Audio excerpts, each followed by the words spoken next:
good afternoon, or good evening, or good morning, depending on where you are and when you're seeing this. I just wanted to stop by and say Happy New Year. I hope that it's going to be a good one for you and for me, and that you have fun tonight and tomorrow as well. Now, of course, with the new year, we all make a lot of sort of hopes and promises to ourselves and others as to what we're going to do with the new year. So, what are we going to do with the new year? Well, let's talk about some traditions, I guess, first of all.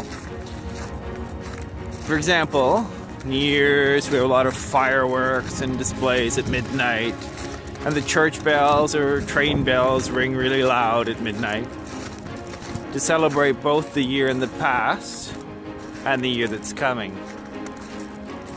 But do you know why?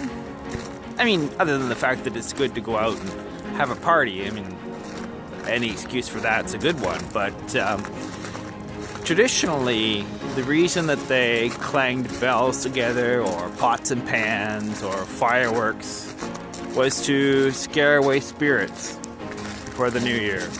Anything hanging around that was bad. So the whole idea is not just to celebrate like we do now, but to make sure that we enter the coming year with only good things and good thoughts and good spirits around. So take some time, make a little noise tonight, and enjoy yourselves. Now that we've got that settled, what else can we do with the new year? I read someplace that one of the things you can do to make sure the new year is good is to eat lots of greens on New Year's Day. It seems eating vegetables like, I don't know, cabbage or spinach, other things like that that are green, lettuce even, isn't going to kill us. It's a decent practice, it seems to me.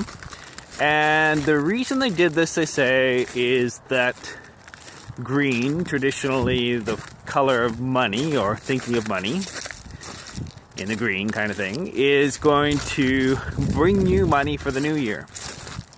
So, if I get to eat healthy and there's no loss, then I'm going to give it a whirl and see if money comes my way this year. What else could I think of? I'm going to try not to be miserable for the next couple days. Because, for the same reason actually, not to be rich, but because we're going on the theory here that how you start the new year, or end the current year, is how your next year is going to continue. So, with that in mind, let's just say that we're going to try not to be miserable for the next couple days. I'm not going to pick any fights. I'm not going to dig up old trash. I'm not going to start any wars or anything like that.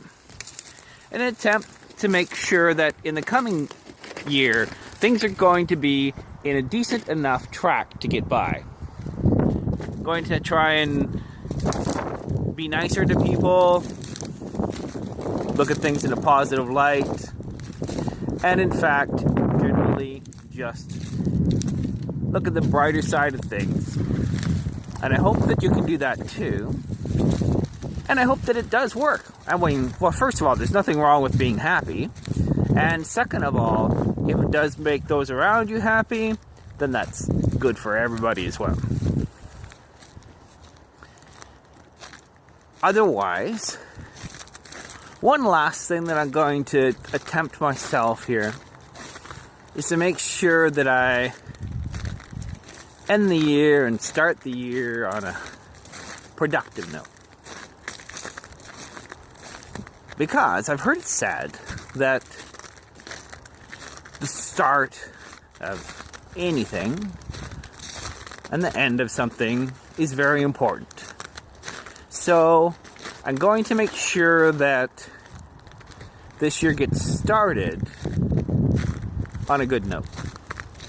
So hopefully if I find some work and something to do the first of the year, then I'll have work to do for the entire year.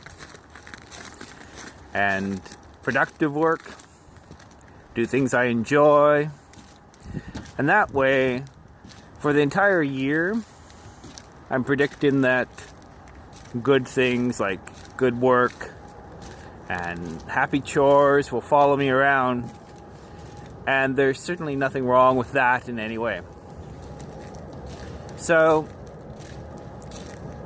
I'm going to wish everybody a healthier new year, a prosperous new year, and a happier new year. Thank you all for listening and for your time. And be kind to one another.